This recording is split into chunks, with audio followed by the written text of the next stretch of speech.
Hello YouTubes, welcome back to my little mountain project. If you were watching the last video, I left it saying that I was going to add little polystyrene or styrofoam points to all my ridges. However, I have zero patience and I think I might have a better idea.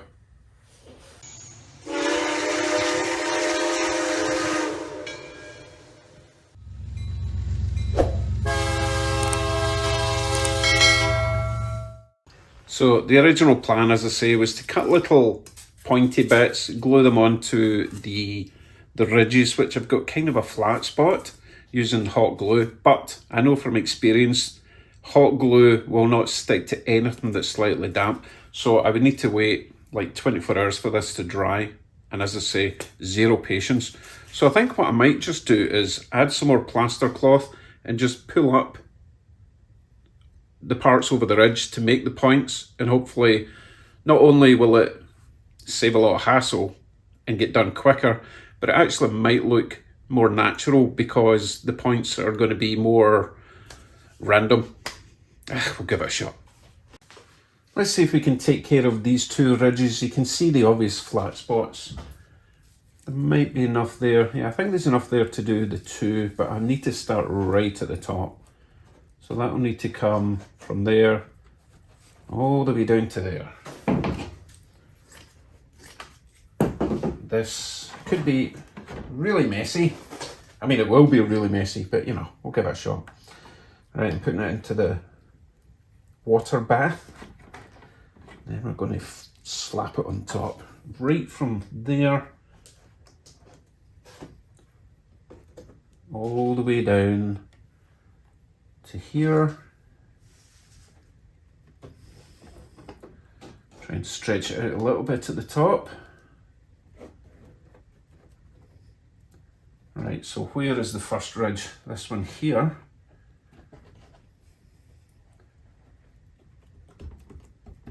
Where's the other one? Can't see the other one now. See, it's automatically trying to create or conform to the flat area, which obviously we don't want. We want it pointy.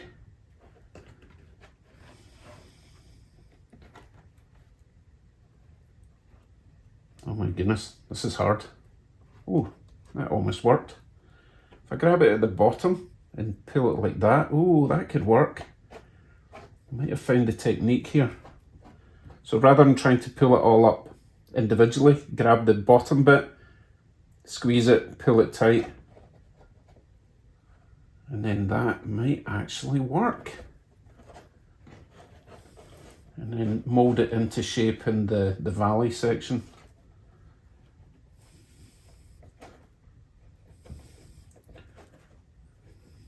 Obviously need to improve my technique, but I think we're getting there.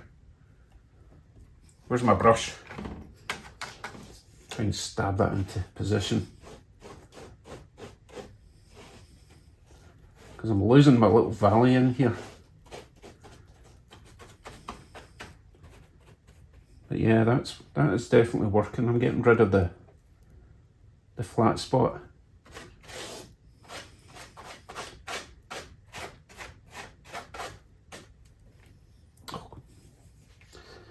Cloth. It's got strings.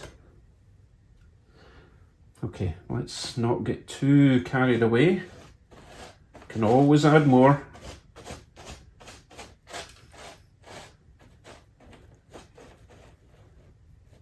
I do want to get this in here a bit tighter.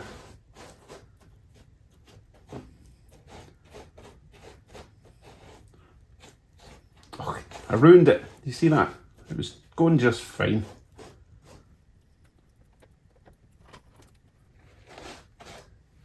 Maybe add some more water to it just to, because it does dry out fairly quickly.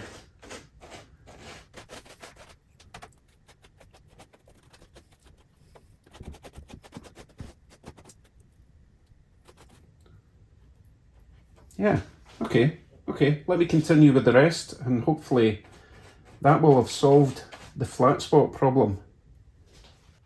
Believe it or not, that actually might have worked. So I've taken care of those flat spots. I've got some nice ridges there. Very happy with that. Also added a section along here to get rid of that step, and a whole section down there to get rid of all those steps. So overall, quite happy with that. Not too bothered about that obvious section there, because that's going to be the tree line. So it's going to be rocks coming up to there, tree line, some trees there, and it's going to graduate up to maybe a snowy peak. So I think that section's going to be okay. Overall, I'm quite happy with that. So now I'm going to wait for that to thoroughly dry. So I will leave that overnight. Don't worry, it'll only be a few moments for you guys. Back shortly. Hold on a second. While we're waiting, I could work on the other side of the mountain. That makes sense. And we can cut that to shape. We can get the plaster cloth over that, and we can wait for everything to dry. Let's grab the other side of the mountain. I think it's over there. So I have put the mountain in the corner to dry, because it does take up quite a lot of space.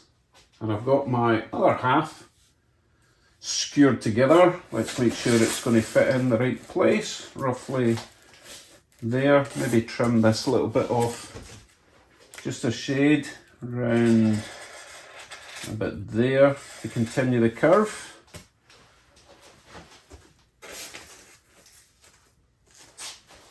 Yeah, that looks right about there. Okay, cool. We can take this over to the table, start cutting, gluing, and doing all that fun stuff. Okay, let's see what we can do with this. Not going to be quite so bothered about this part, because it really is just a gentle slope down to the national park that we're building. So we can just cut this, as long as it's roughly the right sort of shape, should be good. So let's see, maybe start about an inch in, bring it down at an angle. Let's see what we can do with that. Probably about there. Try not to hot wire my fingers. Well, this is awkward. Right, let's try this angle.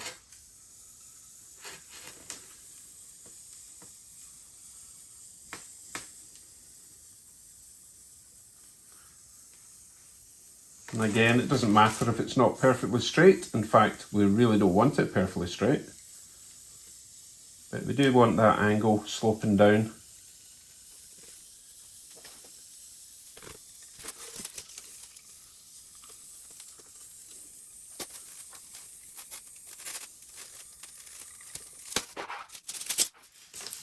Oh, that's quite nice. Okay, and that's going to go a bit there, so I need to slope all this, but let's get this bit first. So I think what we'll do is draw around that line and try and replicate that a bit as best we can.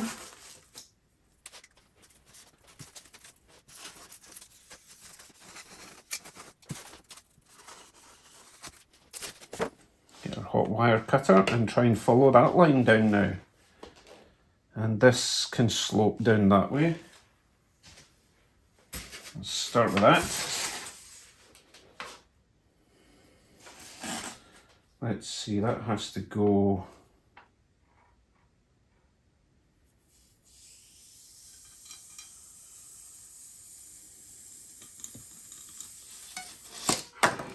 kind of that shape. Right, let's see what we can do with this.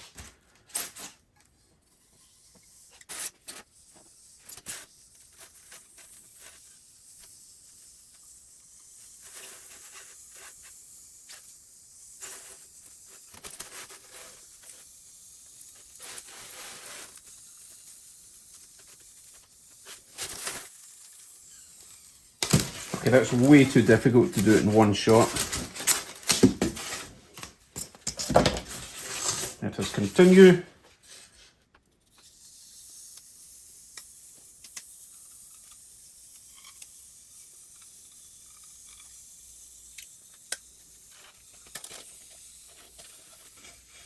Oh, just didn't have enough depth to get all the way through.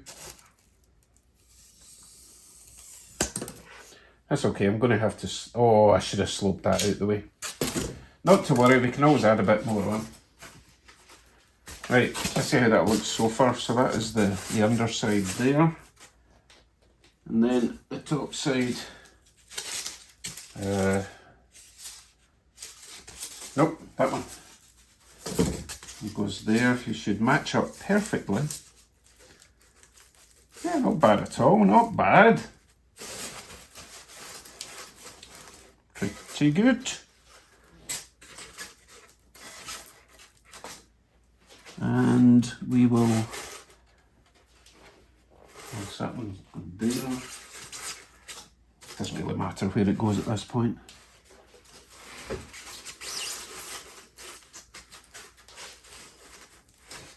Okay, so let's draw a line around this now.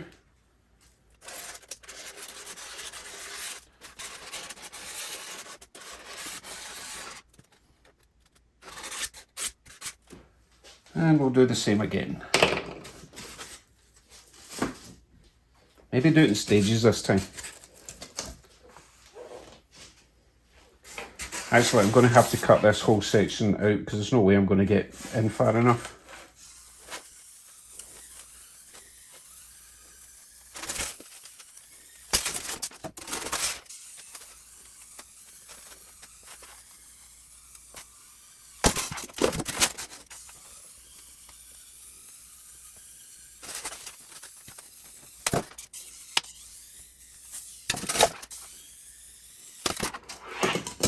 Right, let us try our slopey thing. I think it might actually be easier if I pull it rather than push it. Let's get rid of this bit first. Right, so sloping that way. I forgot to do all the other times.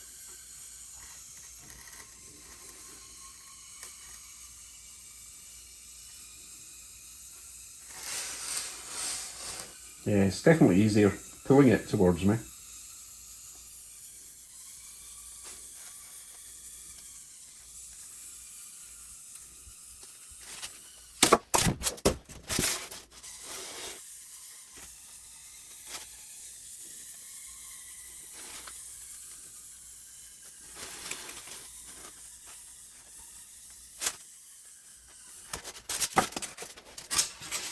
And the final bit.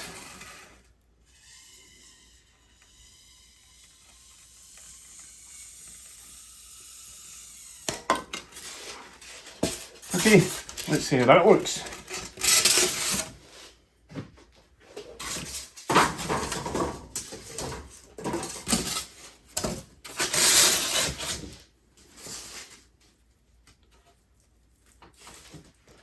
Oh yes, very nice.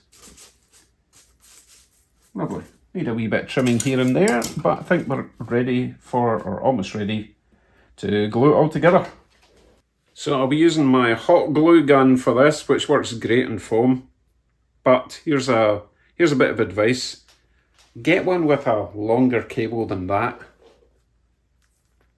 That's not long enough. I'm constantly having to bring the material over to the glue gun because I don't have a power point close enough. So get one with about 2 meters worth of cord if you can. Okay, let us glue. Oh, I need to plug this in and let it heat up. Okay, hopefully my glue gun is hot enough, and that's as far as it goes. So I need to bring this all the way across. Let's start at the far side so I don't run the cord over the hot glue. It doesn't need a massive amount, because once the plaster cloth is over it, that's going to bond it all together anyway.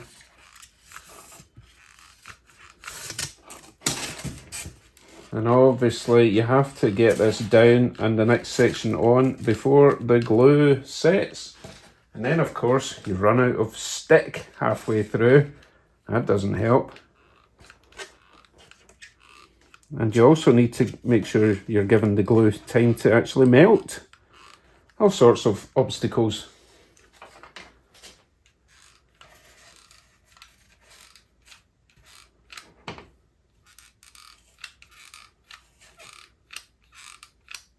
Okay, that should be enough. Hopefully, get it on quick.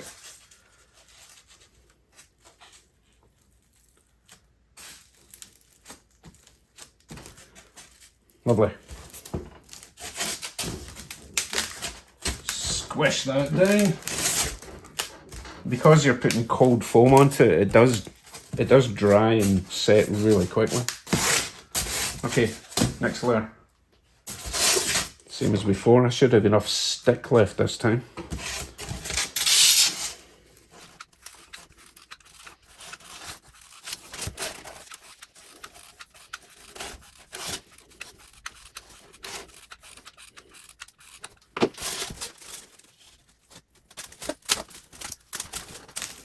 Wow, that's pretty much bonded immediately.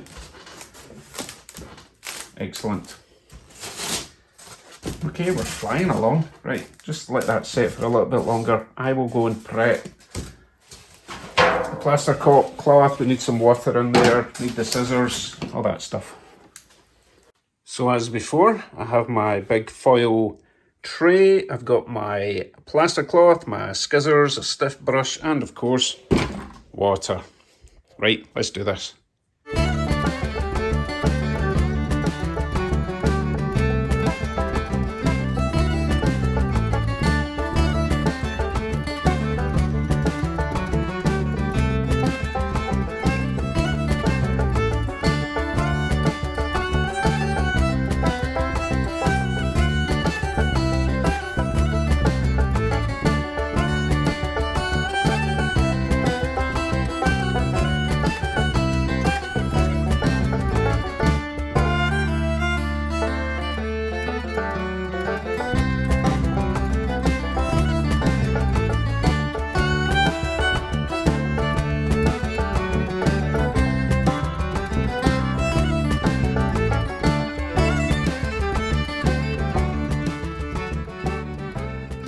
Well, that was way easier than the other side. Maybe I'm just getting used to how to use it.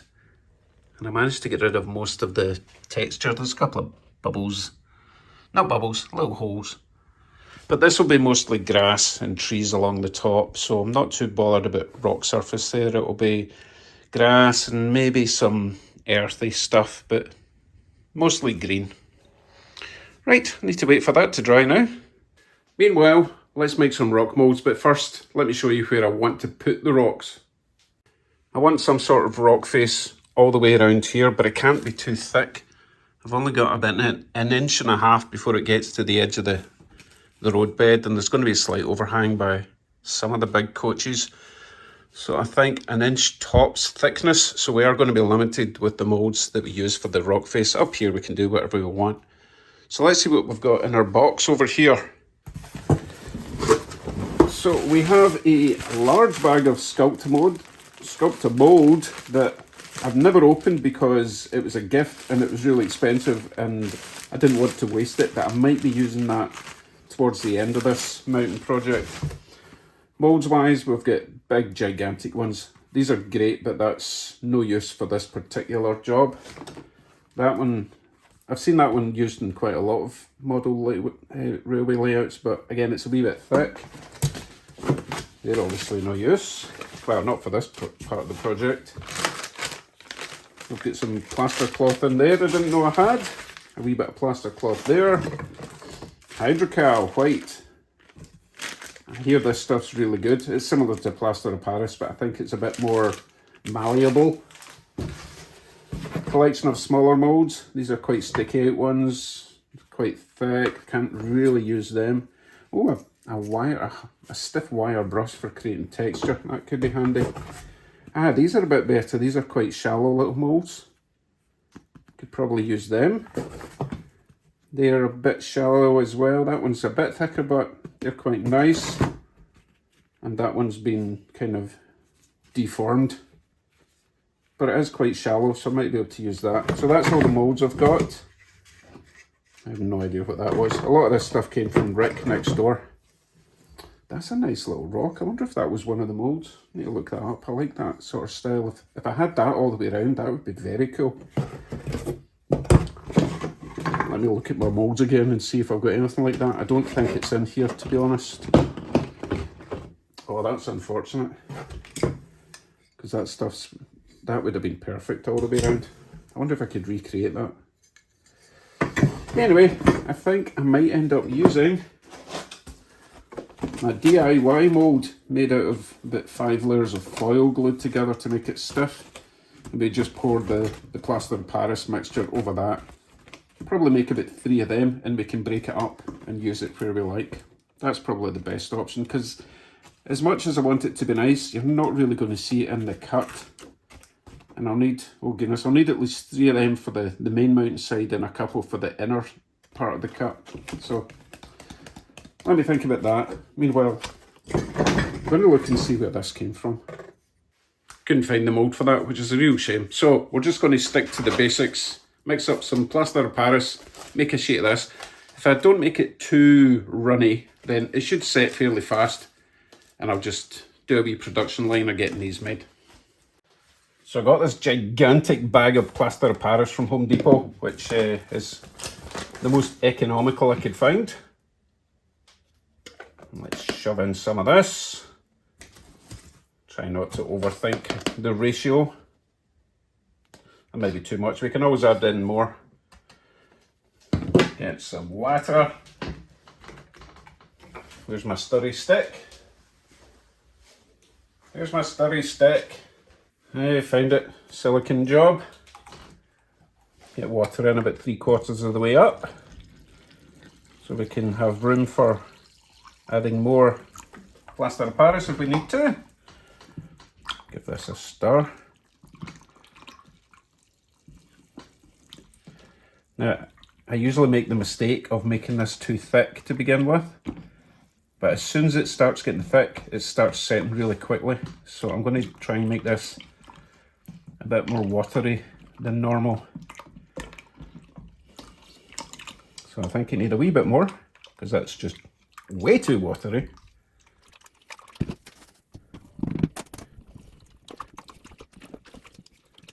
Maybe try not to be tempted to put in too much, which is exactly what I do every time.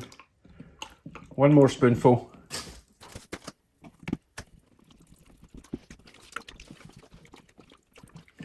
Now this is normally where it goes wrong, because I just keep on adding more spoonfuls, but it just feels so watery at this moment.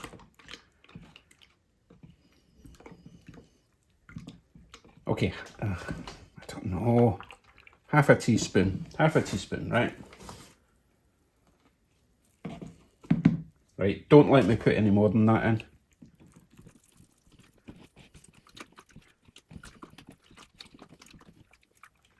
Yeah, I can see it starting to thicken up.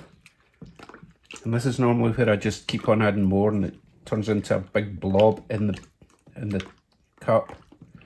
Oh, I don't know, it just feels really watery.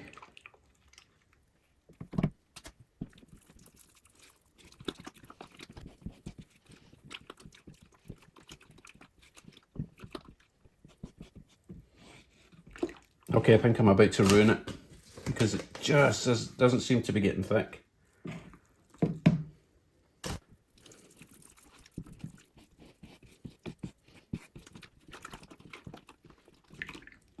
Right, I'm going to stop there. Because I do feel that it's getting a wee bit harder to stir. And eventually, you know, it will set. It's just, the thicker it is, the quicker it will set. Right, let's move this junk bag out the way. Yeah, I think that'll be okay. Let's find out. Just trust your instincts.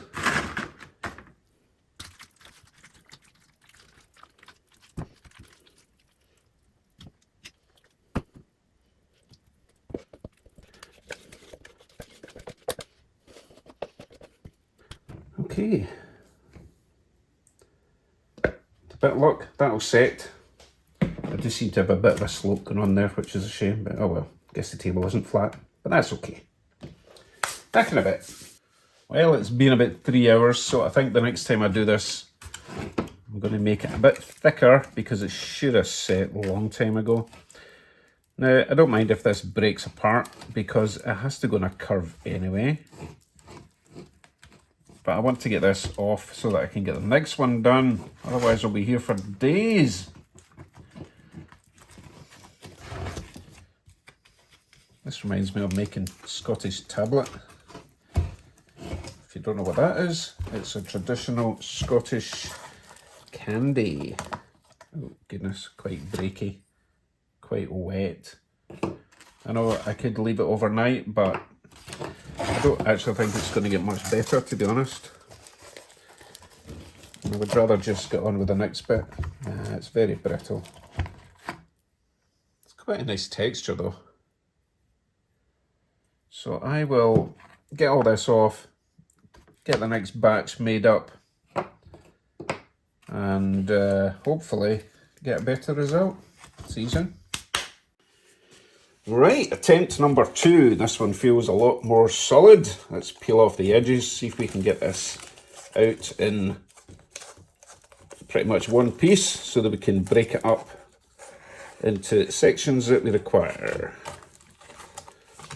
So far it's not all cracking. Oh, except for that bit. That's okay. As I say, we're going to be breaking this up anyway.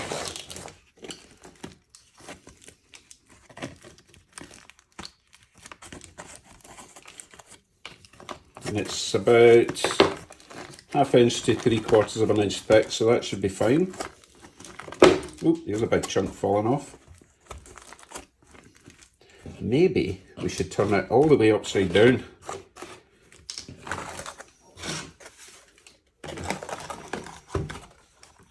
Still think I need to go a wee bit thicker with the mixture. There we go. Lovely. That's ready for the next serving. Okay, how does that look? Oh, that's okay, I don't mind. So I still need to let this dry a bit longer. Not completely dry, because when I put it onto the rock wall face, the cliff face, I'm going to be putting probably Sculptamold to kind of glue it to the side of the mountain, and then go around all the bits in between to merge it with the Sculptamold. But that is fine. Let's see if we can keep this bit mostly in one piece. Take that bit off. Although it is going around a curve, so most of it will probably be in sections. Okay, so I'll do another 2 of them, and then we'll be ready to start attaching it to our mountain at last. I now have all my moulds done, and I made 3 complete rectangles. I've even done some mini moulds, mini rock moulds to attach probably up here and round there, and maybe a couple there. But before we start attaching rocks to this, we do have some touch-ups to do. The plaster cloth is all nice and dry, but as you can see, there's lots of little holes everywhere. This is not a problem. I'm going to cover them with some more plaster of Paris. But just a sort of thin mixture, just to fill those little holes, and then that should dry quite quickly, and then we can get to the fun bit. So I'm going to try and do this as quickly as possible before my plaster of Paris all sets in my container. Wow, I might actually add a bit of water in this. It's setting way too quickly. Okay, let's try that again. I have found that when you put plaster of Paris onto dry plaster, it does set really quickly. It just sucks in all the moisture. Yeah, that's much better. And again, I will be covering this whole area with ground coverage, you know, whether that be grass or rocks or soil. So I don't care if it's like a bit streaky like that. Okay, that's working fine. Right, I need to quickly get the rest of this done before my plaster all sets in the bucket.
That was actually quite good fun. It's like painting with the fastest drying paint ever. It's like dry before you even get to the next bit. Anyway, I think it looks fine now, so we're ready to proceed.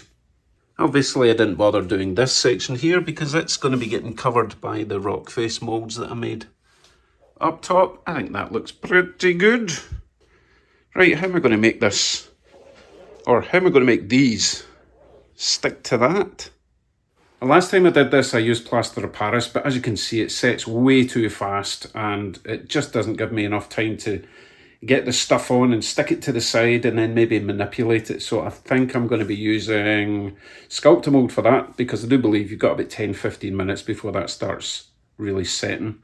So we'll give it a shot. As much as it's quite expensive, I think it's going to be worth it to make this job so much easier. Never used it before. Better read the instructions. Oh, I could use that hydrocal. I'll look at the instructions for that too and I'll let you know what I'm using. Okay, I read the instructions for hydrocal. Definitely not the right thing to use here. It sets really fast. It's more designed to make rock molds, which, you know, wish I'd known that earlier, because Plaster of Paris is a wee bit brittle for that. So not using that. Sculptamold would work, but it's an expensive way to glue things when you're not going to see it. The whole point of Sculptamold is the whole sculpting and moulding aspect. So I'm not going to use that. So I nipped round to Home Depot and got a big tub of this, which is basically drywall repair compound. Should work just fine. Giant tub for about $20 compared to a little tub that size of spackling for $15. That makes sense. Remember, we're really not going to see this. If we have to fill in spaces between the rock molds that I'm applying, then we can use the Sculptamold for that. Right, let's see if this works. Let's start with this section here, since it's roughly the right shape. Maybe just break that bit off. That's not what I meant to do, but okay. Oh, that's definitely not what I meant to do. Oh well, jigsaw puzzle. I did tell you the Plaster of Paris was a wee bit brittle. Let's see if we can remember how all that went together. Doesn't really matter. We want it, the more natural the better anyway. So let's see. Okay, let's start with that wee bit. Where's my spreader? Just paste this over the back like peanut butter. So drywall compound is much better for setting time. Probably about 15-20 minutes movement before you really have to decide on where you're placing this. A little bit thicker than cottage cheese. Okay, let's see if that's enough.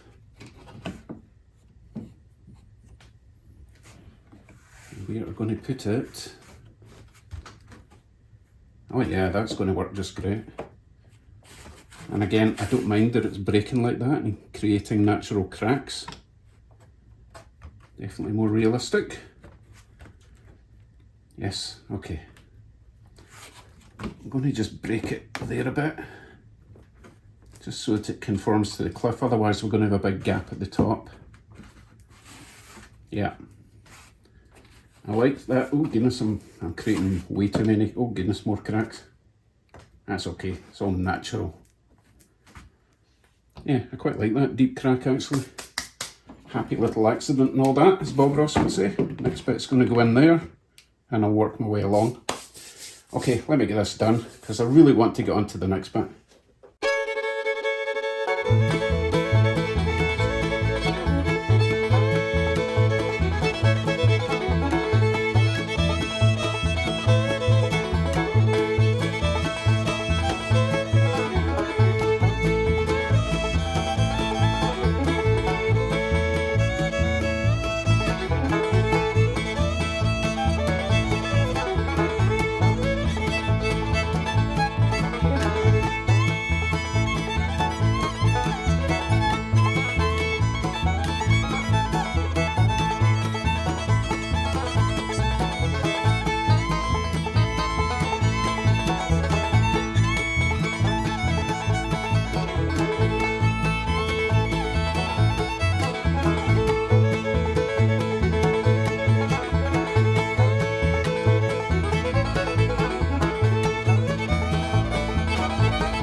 Now you understand why I wasn't bothered about breaking them when I took them out the moulds. Anyway, I think that looks okay so far. Don't worry, it's going to look better when it's got paint on it. Right, the fun bit. The little rock moulds, the really detailed ones from Woodland Scenics. This section here is going to be a sort of transition from the bare rock down to the hard rock, if you like. So there'll be some overhanging cliffs. And I found this perfect, I've lost it. I found this perfect little mould that I made for like that section there. So random rocks like this around this area with grass in between and the odd tree, and I think that'll work just fine. I can't get over how well that one sits in there.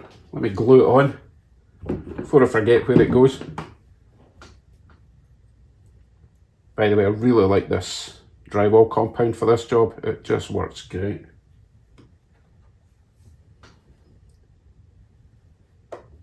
Lovely. And I will randomly place the rest until it's all done.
Well, that's all my little barnacles added. I know it still looks questionable, but we have to trust the process. We still have obviously all the paint to add. We have the ground cover, like earth colours and earth paint and earth texture and grass and bushes and cauliflowers, trees. I think it'll be okay. But for now, I'm going to let this dry for a good couple of days before I start adding paint and gluing more things on. Especially if I'm using PVA glue for the grass. It does not like any damp surface. It will not adhere to. Could waste all that time applying grass and it would just peel off. So as I say, a couple of days and then we'll start on the really fun stuff and bring this thing alive. So that's it for today. I'm going to put this aside somewhere safe for it to dry. And I'll get on with some train fixing, I suppose. I've got some decoders on their way. I don't think they're going to be here in time for the next video, but I do have some locos that need a bit of attention. Thank you all for watching. See you very soon. Bye for now.